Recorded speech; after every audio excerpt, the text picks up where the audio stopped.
अस्सलाम वालेकुम नाज़रीन। ड्रामा सीरियल सांवल यार पिया की नेक्स्ट एपिसोड बहुत इंटरेस्टिंग होने वाली है, क्योंकि नेक्स्ट एपिसोड में असलम से एक बहुत बड़ी गलती होने वाली है। असलम अपने गुस्से में आकर सांवल को एक थप्पड़ भी लगा देगा और इसका खमियाजा भी असलम को ही भुगतना पड़ेगा। लेकिन अपने बाप की गलती को देखते हुए पिया खुद आकर सांवल से माफी मांगेगी।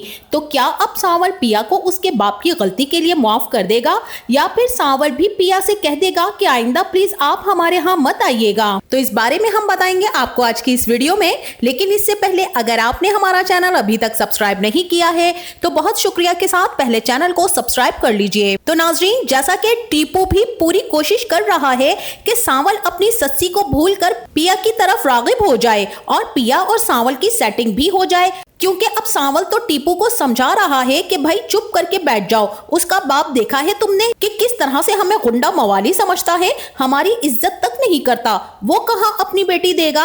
अब यहाँ पर तो सांवल भी टीपू को लेकर अपनी बाजी खेलने के लिए डब्बू पर पहुंच जाएगा। जिसके बाद जैसे ही सांवल खेलने लगेगा तो सांवल का मुखालिफ उससे कहेगा कि मुझे तो बहुत मुश्किल लग रहा है सांवल भाई आपसे जीतना, क्योंकि तुम तो अब जीतते हुए नजर आ रहे हो और सांवल भाई तुम्हें हराना बहुत ही मुश्किल काम है और मुझे तो नहीं लगता कि मैं तुमसे जीत पाऊंगा।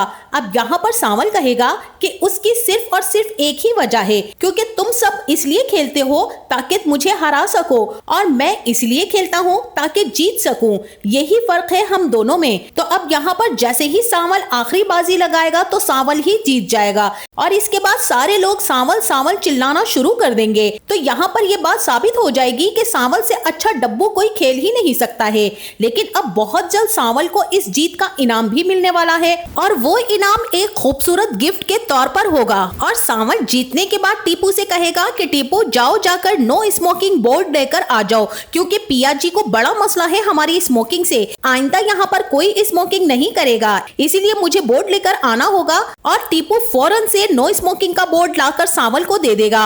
अब जैसे ही सांवल बोर्ड लगाने लगेगा तो उसी वक्त पिया भी खिड़की में आकर खड़ी हो जाएगी और सांवल उसे बोर्ड दिखाएगा। तो पिया काफी ज्यादा खुश होगी और तालियां बजाकर उसे अप्रिशिएट करेगी और कहेगी कि ये तुम बहुत अच्छा काम कर रहे हो। अब सांवल ने पिया की खातिर स्मोकिंग तो बंद कर ही दी है और यही वो ग्रीन सिग्नल्स हैं कि सांवल की जितनी भी बुरी आदतें हैं पिया आहिस्ता आहिस्ता करके सारी आदतें छुड़वा देगी। इसी के साथ वहीं दूसरी तरफ अलियार को भी पता चल चुका है कि उसके मामा और बाबा वापस आ रहे हैं। उसकी मामा ही उसे फोन करके बताएंगी कि आज ही तुम्हारे बाबा फ्लाइट पकड़ चुके हैं और आज ही वो वापस आ जाएंगे। जिसके बाद अलियार कहेगा कि मुझे बहुत खुशी है मामा कि आप और बाबा पाकिस्तान वापस आ रहे हैं और मैं बहुत ज्यादा एक्साइटेड भी हूँ। मैं तो यहाँ पर अकेला रह रहकर बोर हो गया था और अब जब आप लोग वापस आ जाएंगे तो मुझे बहुत ही ज्यादा खुशी होगी। इसके बाद अलियार तो अपने बाप का इंतजार करने लग जाएगा और फिर अगले दिन अलियार अपनी हैवी बाइक लेकर यूनिवर्सिटी के लिए निकल जाएगा, क्योंकि अब वो अपनी स्पोर्ट्स कार से बोर हो चुका है। जो लोग उसकी स्पोर्ट्स कार से इम्प्रेस हो गए थे और पिया उसकी स्पोर्ट्स कार से इम्प्रेस नहीं हुई थी, इसलिए अब उसने सोचा कि क्यों ना पिया को इम्प्रेस करने के लिए बाइक ही ले जाऊं। इसके बाद अब जैसे ही अलियार अपनी यूनिवर्सिटी में आएगा तो उसे उसका सरप्राइज मिलेगा, क्योंकि सेठ मूसा जो कि अलियार का बाप है वो पाकिस्तान वापस आ जाएगा। और अब इसी के साथ सेठ मूसा की भी बहुत धमाकेदार एंट्री होने वाली है।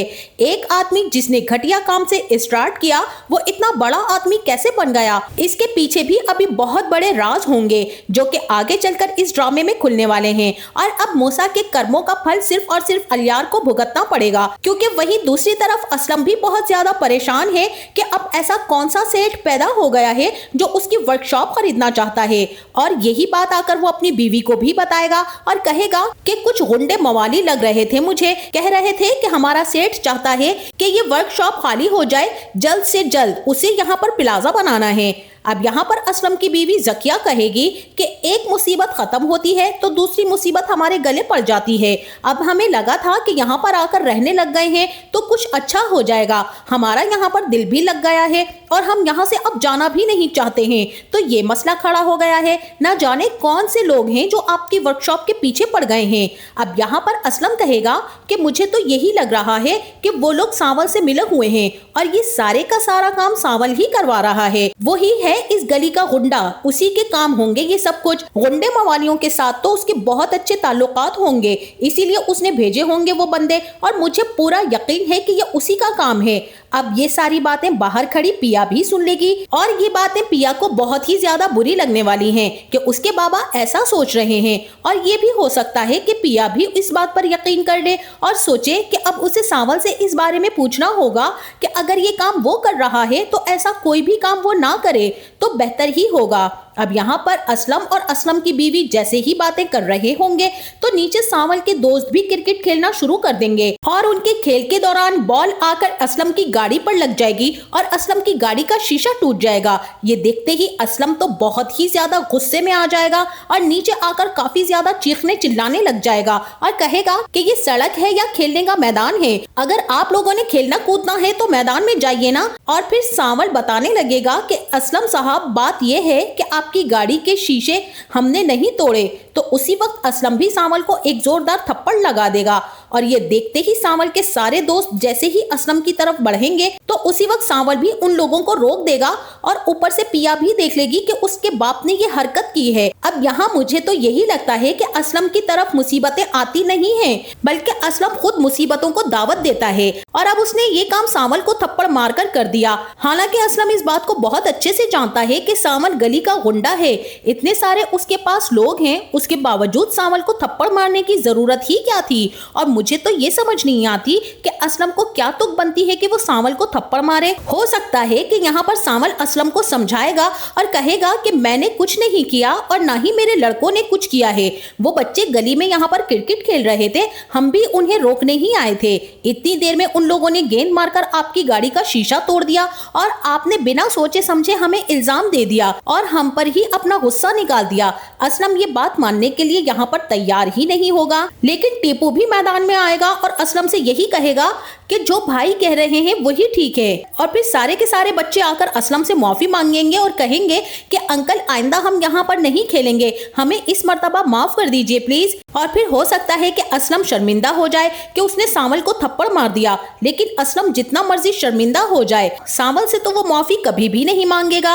अब जैसे ही असलम घर जाएगा तो असलम की बीवी और बेटी ही उसे समझाएंगे कि आपने ये बहुत गलत किया है, आपको सांवल पर इस तरह से हाथ नहीं उठाना चाहिए था। आप अच्छी तरह इस बात को जानते हैं कि एक दिन हम कितनी बड़ी मुसीबत में थे और उसने ही तो आकर हमारी मदद की थी, उसके बावजूद आपने उसका एहसान लेने की बजाय उसे थप्पड़ मार डाला। लेकिन मुझे यहाँ पर ऐसा लगता है कि अब अपने बाप की इस गलती को सुधारने के लिए पिया ही सांवल से माफी मांगने के लिए जाएगी और सांवल से कहेगी कि हमें माफ कर दीजिए, मेरे बाबा से बहुत बड़ी गलती हो गई, उन्हें आपको थप्पड़ नहीं मारना चाहिए था। और ये भी हो सकता है कि पिया सांवल को बता दे कि दरअसल वो बहुत ज्यादा परेशान हैं क्योंकि उनकी वर्कशॉप पर कुछ गुंडों ने आकर कब्जा करने की कोशिश की है और वो कह रहे हैं कि जल्द से जल्द वर्कशॉप खाली कर दी जाए और उनको वर्कशॉप बेच दी जाए। इसी वजह से बाबा बहुत ज्यादा परेशान थे और उनको लग रहा है कि ये सब कुछ आप करवा रहे हैं। और यहाँ पर सांवल कहेगा कि ऐसा बिल्कुल भी नहीं है, मैं तो जानता भी नहीं हूँ ऐसे लोगों को जो ये काम करते हैं, भला मैं क्यों उनकी वर्कशॉप को बिकवाऊंगा और मेरा तो इसमें कोई फायदा भी नहीं है। चलिए खैर पिया जी आप फिक्र ना कीजिए, मैं देख लूंगा उन लोगों को और आपको वो लोग अब दोबारा तंग नहीं करेंगे। अब ये बात सुनकर तो पिया काफी ज्यादा खुश होने वाली है, लेकिन पिया को इस बात का अंदाजा नहीं है कि जब ये बात उसके बाप को पता चलेगी कि पिया ने ही इस बारे में सांवल से डिस्कशन की है और सांवल ही की वजह से उसकी वर्कशॉप बिकने से बच गई है, तो यहाँ पर असलम का बहुत बुरा रिएक्शन होने वाला है। लेकिन अब असलम पर मुसीबतों के पहाड़ टूटने वाले हैं क्योंकि अब मूसा भी वापस आ चुका है और बहुत जल्द अब मूसा और असलम की मुलाकात भी होने वाली है और उस मुलाकात के बाद ही इस ड्रामे का असल ड्रामा शुरू होगा। तो आपका इस बारे में क्या ख्याल है? तो आपको ये ड्रामा कैसा लगता है और इस ड्रामे के कौन से अदाकार आपको बहुत पसंद हैं और किस अदाकार की अदाकारी से आप बहुत ज्यादा इम्प्रेस हैं? इस बारे में हमें अपनी राय से जरूर आगाह कीजिएगा। जाते जाते वीडियो को लाइक और चैनल को सब्सक्राइब करना ना भूलिएगा। अपना बहुत सारा ख्याल रखिएगा। मिलते हैं नेक्स्ट वीडियो में, तब तक के लिए अल्लाह हाफिज।